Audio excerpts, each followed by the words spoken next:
Do you recall a time when you were perhaps messing around a bit with your parents, not taking things too seriously, and your mum or dad shook their finger at you and in a tone of exasperation said, "Listen up, this is serious"? Well, that's what I'm doing today. We have something really important to talk about, something that you need to take note of if you're a home care provider or you work in the home care industry. It's the Serious Incident Response Scheme, and it's starting soon. And I have to ask, are you prepared? Because this is serious.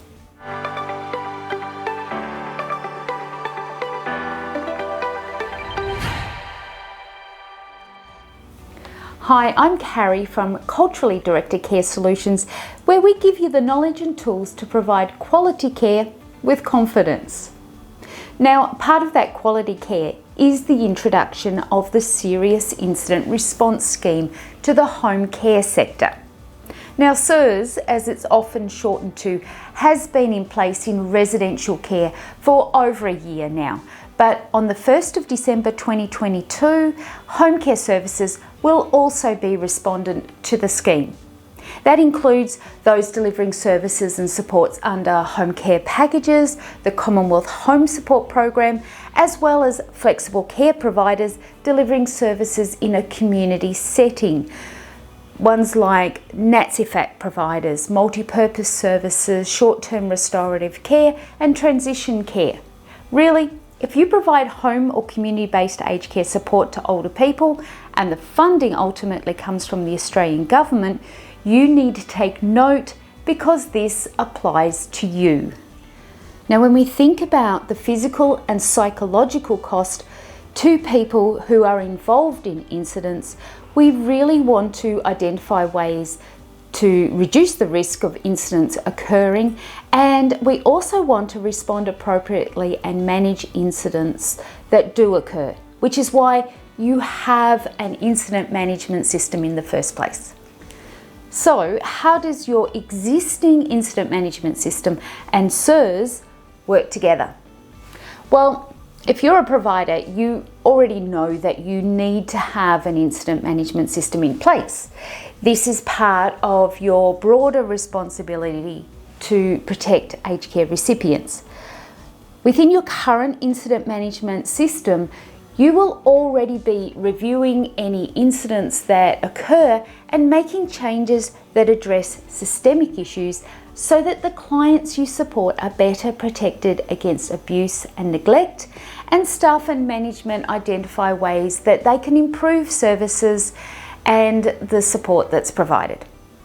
Now, SIRS reporting is really an extension of what should already be an existing process. The incidents that are identified under SIRS are simply a subset of reportable incidents that you should be already responding to. That is, with many of these incidents, you should already be raising concerns with the person's family or their representatives. You might be reporting them to the police in some cases. The only difference is that those incidents identified under SIRS that occur as a result of providing care and services to a consumer or not providing an identified service also need to be reported to the Aged Care Quality and Safety Commission. Monitoring all incidents, including serious incidents, is a way of helping to mitigate future risk, and it makes you aware of where your weaknesses as an organisation are. I mean, think of some of the incidents that have occurred over the past year in your organisation. When you analysed and reflected on the incident and what contributed to it, you might have identified that your staff need a better understanding of how to respond appropriately to behaviours of concern. Or perhaps your rostering system needed tweaking because it didn't match the client needs with the appropriate staff member or the time of day of the service. Maybe you found problems with your HR processes, which meant you haven't been recruiting the right people.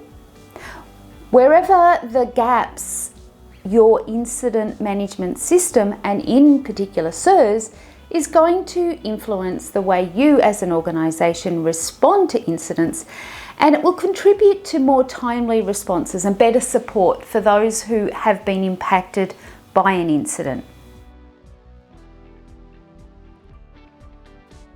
Now, that's all well and good for improving individual services, but how do we as a society learn from incidents? How do we as an industry recognise common issues and improve the way we do things? We're often siloed as organisations, and smaller providers might not experience enough regular incidents to really recognise patterns across the sector or practices that negatively affect consumers. Well, this is one area where SIRS is designed to address. If the Aged Care Quality and Safety Commission start to see a pattern of incidents emerging through the scheme, they can raise the alarm at the industry level and bring about responses aimed at protecting those who access aged care support and ultimately reduce the number of preventable incidents. Ultimately, the introduction of SIRS means that clients and their families and representatives can feel safe and confident about the quality of care and services being provided. But that's only possible if staff understand what incidents are, and in particular what a serious incident is. That is our next video topic. I'll see you there.